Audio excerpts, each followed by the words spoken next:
વચન અને વરદાનની પરંપરા છે જે રામાવતાર સાથે જોડાયેલી છે. તો જાંબવનને પણ વિદાય આપી. ભગવાન રામે હનુમાનજીને કહ્યું કે હનુમાન, તમને શું આપું? હનુમાનજીની આંખમાં આંસુ છે, હાથ જોડાયેલા છે કે હે પ્રભુ, હું તો જન્મ જન્મ તમારી સેવા માગું. મને વરદાન આપો કે હનુમાનજીના હૃદયમાંથી રામ ક્યારેય દૂર ન થાય. હે પ્રભુ, મને વરદાન આપો કે મારા રોમ રોમમાં રામ હોય. હું રામ કીર્તનની ભેટ તમારી પાસે માગું છું. સીતાજીને થયું કે હનુમાનજીને કંઈક તો મારે આપવું પડે. સાવ આ હનુમાનજીને કંઈક તો હું દઉં. સીતાનો હનુમાન માટેનો પ્રેમ વિશેષ હતો.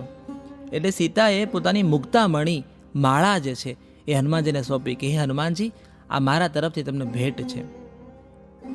લોકકથા છે જોડાયેલી કે હનુમાનજીએ એ મણીને આમ સૂંઘ્યા, કાન પાસે રાખ્યો, મત અને મોતીને તોડવાનું ચાલુ કર્યું. મુક્તામણી આટલો મોટો હાર હનુમાનજી દાંતથી તોડી રહ્યા છે. પાછો કાનમાં રાખે, ફરી તોડે, પાછો કાનમાં રાખે, તોડે. આખી સભા દંગ થઈ ગઈ કે આટલી મોટી મુક્તામણીની માળા સીતાએ હનુમાનને આપી અને આ વાનર તો મોતી તોડી રહ્યો છે. લગભગ આખી માળા તૂટવા આવી અને સભામાંથી કોઈએ કીધું કે હે મારુતિ નંદન, સીતાએ તમને આટલી મોટી ભેટ આપીને તમે માળા તોડી રહ્યા છો. હનુમાનજી હાથ જોડીને કહ્યું કે હે દેવ, આ માળાના મોતી રામ રામ નથી બોલતા. એટલે હું એ જ ધારણ કરું જ્યાં જડ અને ચેતન માત્ર રામ નામનો જાપ કરતા હોય.